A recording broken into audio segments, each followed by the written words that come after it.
Hello दोस्तों, मुझे कहने में अच्छा नहीं लग रहा है कि जैसे अभी जो सर्वे हो रहा है बिहार में, उसमें जो है सो आपको अम, बहुत ऐसे दलाल हो गए हैं यहाँ पे जो कि फॉर्म भरने के नाम पे फॉर्म भरने के नाम पे मतलब एक खेसरा पे 5500 रुपये ले रहे हैं। ये हाल हो गया है बिहार में। जो है सो बोल रहे हैं कि यहाँ पे मतलब रुपये नहीं लगेगा, ये नहीं लगेगा, वो नहीं लगेगा, लेकिन सभी किसान को तो फॉर्म भरना भी नहीं आता। उसमें भी आपको कहीं ना कहीं तो जाना पड़ेगा। उसमें भी हो रहा है कि जैसे कहीं ना कहीं तो जाना पड़ेगा। फॉर्म भराने के लिए तो कहीं ना कहीं जाना पड़ेगा, क्योंकि अगर जिसको उतना नॉलेज नहीं है तो वो क्या करेगा। तो एक खेसरे पे 5500 रुपये लिया लिया जा रहा है। एक मतलब पट्टू भरने के लिए 5500 रुपये लिए जा रहे हैं। आप बताइए कि इसमें क्या हो रहा है, करप्शन हो रहा है कि नहीं हो रहा है। बोल रहा है कि यहाँ पे जो है सो बिहार में करप्शन मुक्त, मतलब यहाँ जो सर्वे हो रहा है उसमें कोई मतलब किसी प्रकार का किसी तरह का रुपये नहीं लिया जाएगा, लेकिन यहाँ तो हो रहा ही सब कुछ उल्टा है। तो पहले जिस प्रकार से हुआ है सर्वे, जो पहले जो अमीन पहले तो प्राइवेट अमीन, पहले तो सरकारी अमीन बहाल हुए नहीं थे, तो वहां से जो है सो बहुत सारे मौजे में सर्वे हुआ था। 2011 या 12 में सर्वे हुआ था। उसमें जो है सो आपको बहुत सारा रुपये, मतलब बहुत रुपये जो है सो अमीन लिए लेके गए थे वहां से। किसी के घर से 5,000 10,000 ऐसे करके ले गए थे रैयतधारी से।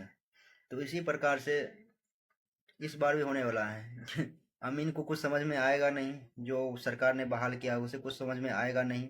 और जो है सो मतलब जो गांव के अमीन जो होते हैं, प्राइवेट अमीन, वो इसमें बहुत सारे काम करने वाले हैं। जो फॉर्म भरेंगे वही भरेंगे, जो भी करना है वही करेंगे।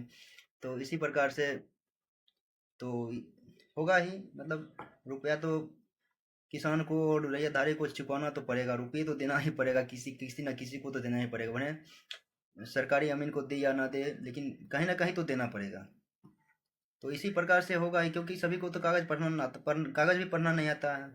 तो उसमें तो इस प्रकार से मान लीजिए, कागज अगर नहीं पढ़ना आता है तो क्या उसमें क्या डिसमिल बनाएंगे, क्या कट्ठा धोर क्या लिखेंगे, क्या उसमें डीड नंबर क्या होगा, कवला में डीड नंबर क्या होगा, मतलब उसका डेट क्या है, सब सब। और सरकारी अमीन जो है, जो सर्वे वाला अमीन जो है सो वो जो है सो मतलब भरने के लिए सब कुछ मतलब डेट भी भरना पड़ता है उसमें परपट्टू में, और डीड नंबर भी भरना पड़ता है। तो सब कुछ भरना पड़ता है कवाला देने के बाद भी।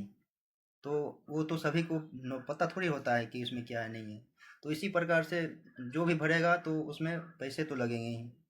तो इसी पर और जानते ही हैं कि वो अगर पैसे लगेंगे तो कितना लगेंगे, समझ रहे हैं।